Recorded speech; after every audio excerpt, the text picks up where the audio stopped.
Hello everyone, I'm Martin Logan and welcome to the Irish in the UK. This week we're coming to you from the Pennine Hills up here in Saddleworth, all because farmer David Hurst is bringing 50 of his cows through the village of Delph, all for a very good reason. But first up, there's always been a big Irish community in Huddersfield, and recently we went along to meet some of them.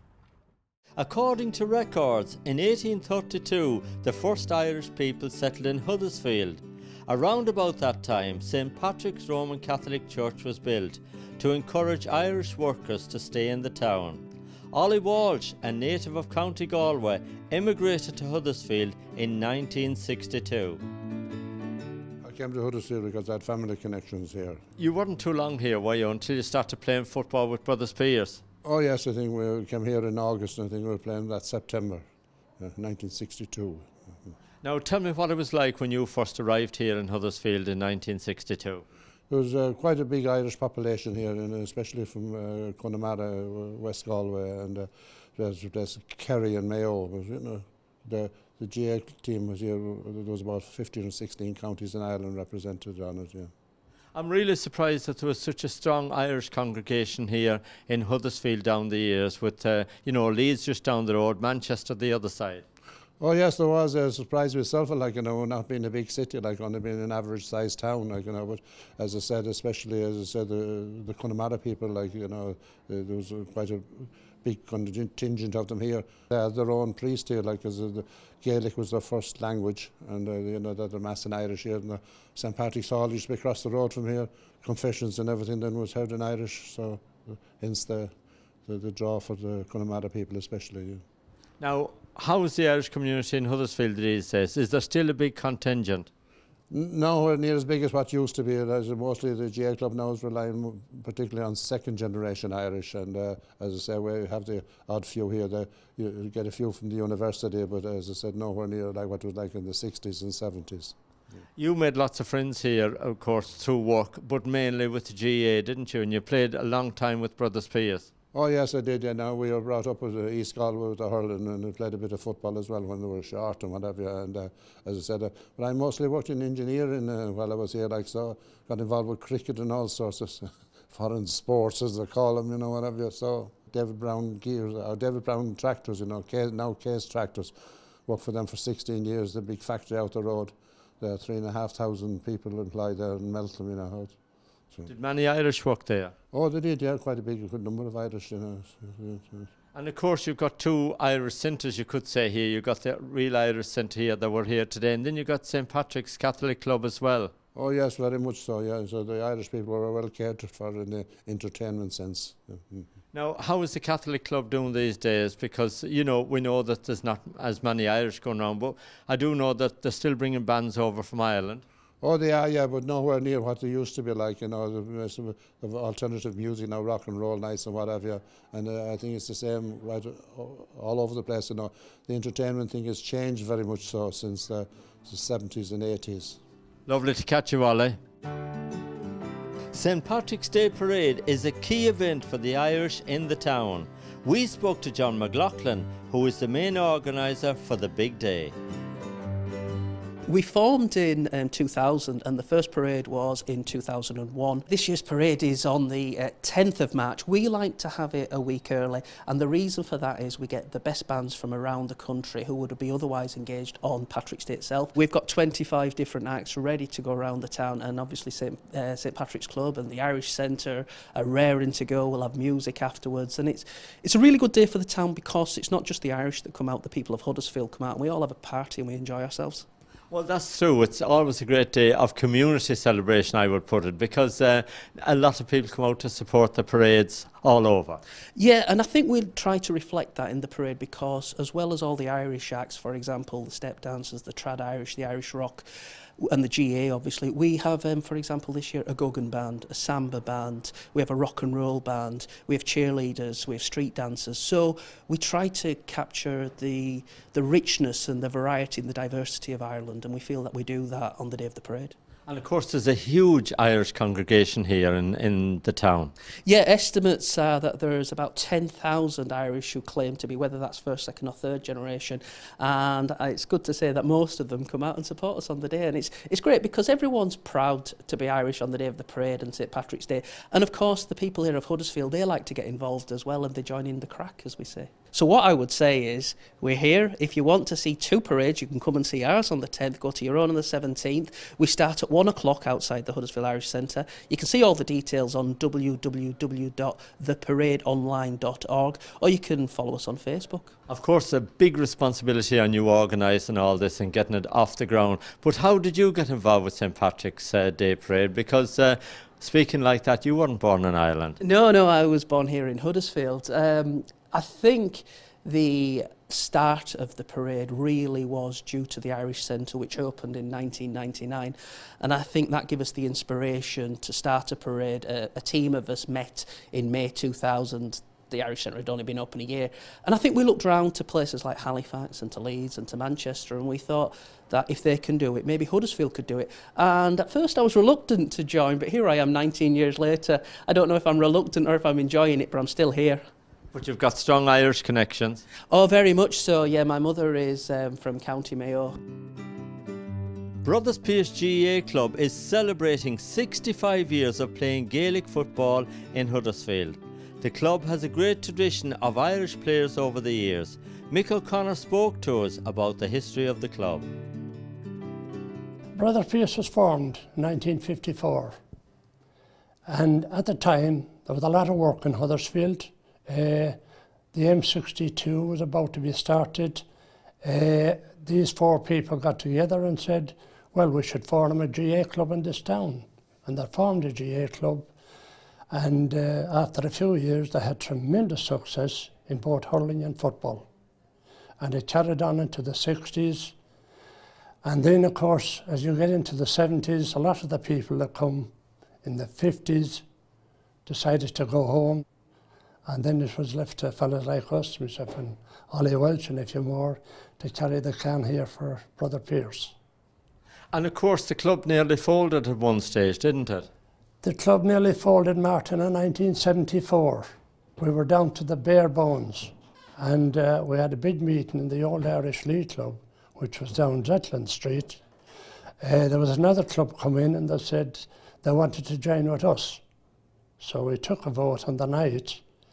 And I think the decision was that Brother Pierce would stay as we were. And we won it by one vote, which was a very close decision. So after that, there was a priest in this town, he's passed away now, Father Hiernan from Leitrim, and he said, there's only one way you're going to survive in this town, and that is forming underage. And we formed an underage in about 1975, 6 and 7, and we played our first match in 1978 at underage. And after that, we never looked back. We have a great crop of young Irish-born lads in Huddersfield. They've won 3 trophies last year. We can't complain about that, you know. We're part of this Irish Centre here, you know, we support it, and any functions that's here, we're all in here for it. We're celebrating 65 years this year, coming up. We'll have a few drinks and a bit of grub and stuff like that, you know, to celebrate it. The Huddersfield Irish Centre on Fitzwilliam Street has a long history for traditional Irish events. I spoke to Secretary Pat Conahan about the club. Well, the Irish Centre, as it exists now, we opened this building on the 9th of February 1919, and the centre as it stands at the moment grew out of the ashes of the old Irish League Club, which was down in Zetland Street, and that closed in 1996. Just before the centre opened, a very good friend of mine, Paul Shanahan, who was a driving force in opening this centre, came to me and said, Pat, we need a new Irish Centre in Huddersfield. 20 years later, I'm still here.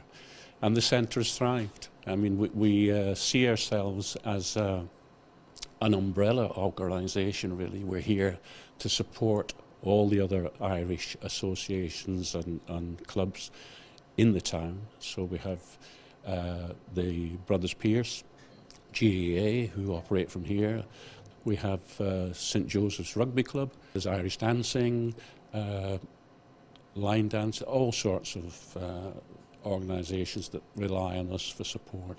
So we see ourselves as a real umbrella organisation.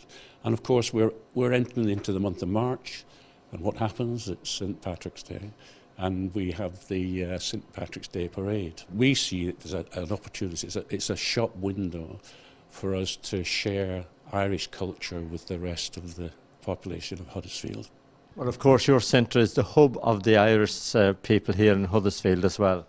It is, yes, and I think it's as the Irish League before us, it's been like that for many, many years. I mean, I have it on good authority that there's been an Irish presence in the town since as early as, 1815, just after the Napoleonic Wars. Probably the first documented evidence of that is around about 1832, you know, the Industrial Revolution, and a physical evidence of the importance that the Irish in Huddersfield were held in was the church just up the road, St Patrick's Church, which was built in part through donations from local mill owners and industrialists, because they knew that without the church, the Irish workers wouldn't stay, they would move on.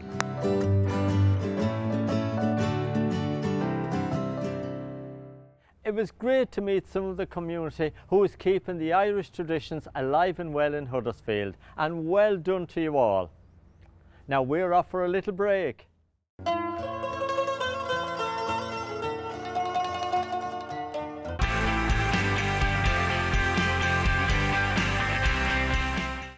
Welcome back to the show. I hope you all like my new tractor I've just bought. Now we're up here in the Pennine Moors near the village of Delph, all because farmer David Hurst is taking 50 of his cows home to his farm place from the moors for the winter time. We'll also be chatting to Jimmy Hussey about doing some fundraising for the Christie Hospital.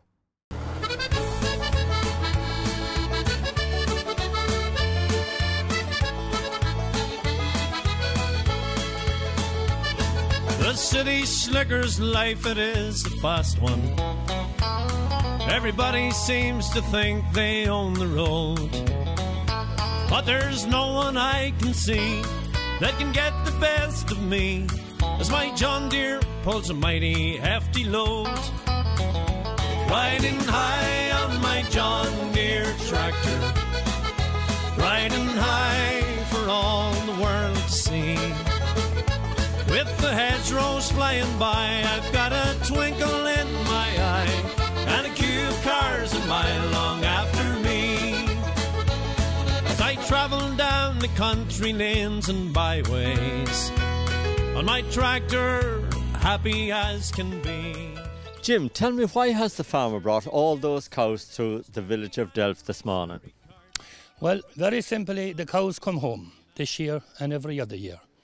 And the reason they're taken off the hills of Delph, they're out on the hills, the moors on Delph all summer, grazing. And they would love to stay there even a day like today, no matter what the weather is like. They're really like it. They're hardy little cows, these are, and they're really ideal conditions for them. But we have to take them home to put them inside, into the maternity unit, if you like. They're all in calf cows, and the calves will be born in probably another week or two. And they have to be nicely tucked away in a nice aired shed away from the frosty nights. Because simply, if the frost come down on them, real heavy frost, and them out on the moor, Saddleworth Moor, they could easily get stuck to the ground. So how long will the cows be actually down here now, Jim, before they go back out on the moors again? Well, they'll go back out on the moors after the calf. After the calves are strong enough to withstand the weather. And that'll probably any time in the March, on the 1st of April maybe, or end of April, to make sure the weather is fine for the calves, and they can go out and kick and bucklash all over the place, and they'll be out on the fresh grass. Of course, this is really high up now. We're up here in the Pennine Moors, right in Saddleworth, and I'll tell you what, it's lovely in summer, but it's not so nice in winter. It's not so nice in winter, Martin, but as I said, these cows are specially designed for all this type of weather, you see, and they love this type of weather, and they love the moor. and they have plenty of scope on the moor to get around, plenty of water, and they can forage away with themselves what they have. And then what to do as well, if they were outside, the ones that's not in calf will stay outside maybe, some of them, and some cows in the area will get some bales of silage put out to them just to help them along. Now, it wasn't all about the cows today, Jim, because you had a big tractor turnout here today as well, people with all their tractors. The committee here have added the tractors to it for a bit of a fun run, and each driver has paid £10 a tractor towards Christie's hospital. So the lead of it was the cows coming home, a friendly tractor run out around the village for a few miles, and then back to the Albion Farm shop for some refreshments afterwards and see if we can collect a few more pounds for Christie's hospital. I don't think there's many people in this country today that hasn't suffered one way or another with family, whether it is auntie, uncle, child, whatever, you know. Well done, Jim.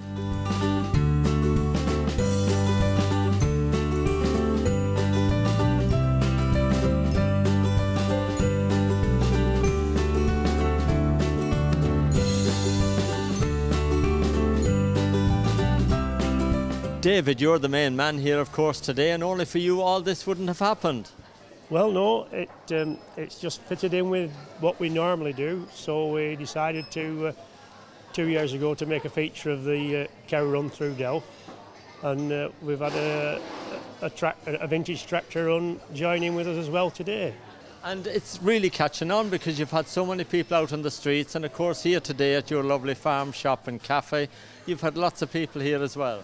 Yes, last year there wasn't too many because not many people knew about it, but this year there's quite a lot of, and we would have been moving the cattle in any case. So we wanted to get them inside if the weather turned bad. So the easiest way was to run them right through the middle of the village. So we made a feature of it. Now you've got all the same kind of breed of cows. The breed's called Welsh Blacks, the pedigree Welsh Blacks. And they just fit in with our farming system, and they're a hardy breed that more or less can stay outside the whole year round if it need to be. We only bring them inside at calving time just for ease of management, really. Yes. Now, is your farm shop open here like 6 or 7 days a week? We open 363 days a year, every day barring Christmas Day and New Year's Day. Well done. Lovely to meet you, David. Right, thank you very much.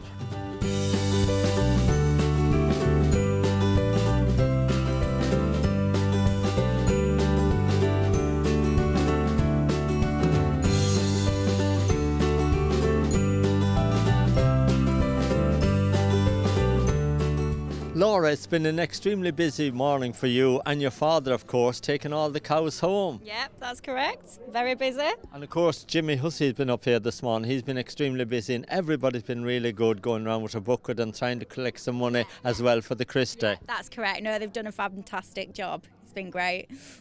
Now, we're up here now at the Albion Farm and Cafe shop, which is run by yourself and your family. It's a family-run business. Tell me a little bit about what you do here. So we do all sorts here, but it's about promoting local produce, really, British produce. So we've got the cafe with homemade food, and then the shop side, lots of little producers, bigger producers. We've got the butchery counter, which has our own meat on it as well. We've got the fresh fruit and veg. We just try and keep it as local and fresh as possible, really, yeah. Yeah. And you have a wide variety of stock in your shop as well. Yeah, we do. It goes from biscuits to ice cream to chutneys, sauces, everything really. Describe to me now where we are at the Albion Farm Cafe if people want to come up here and have a lovely cup of tea and enjoy the sunshine. So we're located on the Pennines. We're on the border of Lancashire and Yorkshire. We're near Oldham and we're near Manchester as well. We're kind of in the middle of Huddersfield and Manchester, close to the motorway, but you've got the fantastic views and countryside, so we're actually in a really good location. Lovely to meet you today. And yourself, thank you.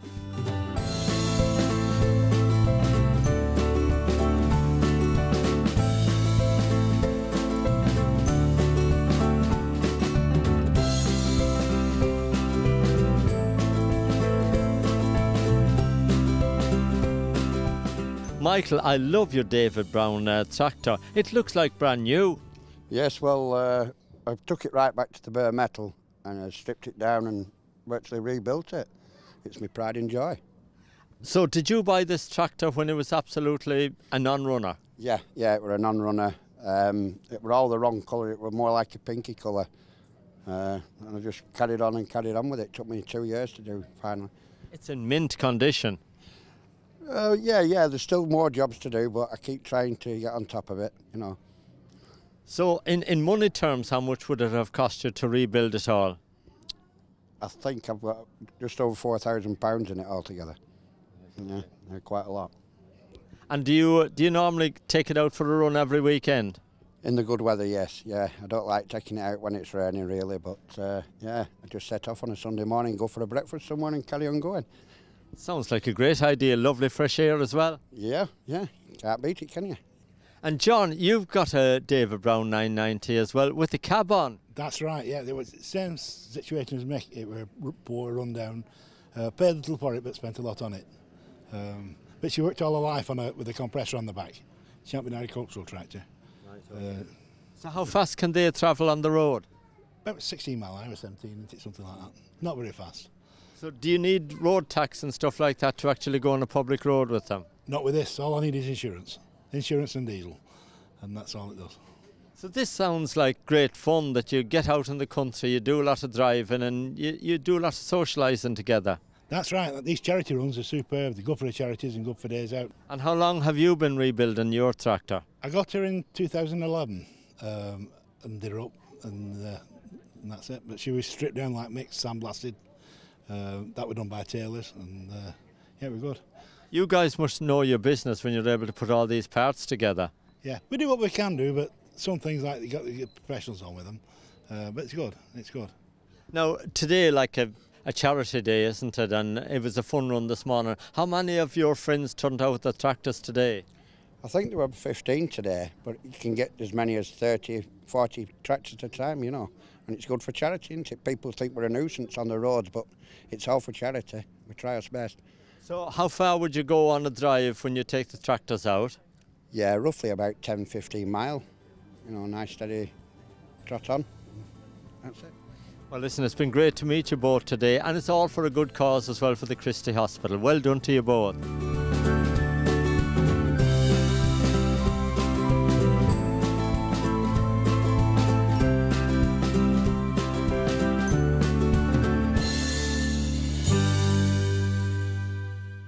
We've had a lovely time up here in the village of Delph this morning. We've all learned something about cows, about tractors and about fundraising, and we hope you've enjoyed the show at home.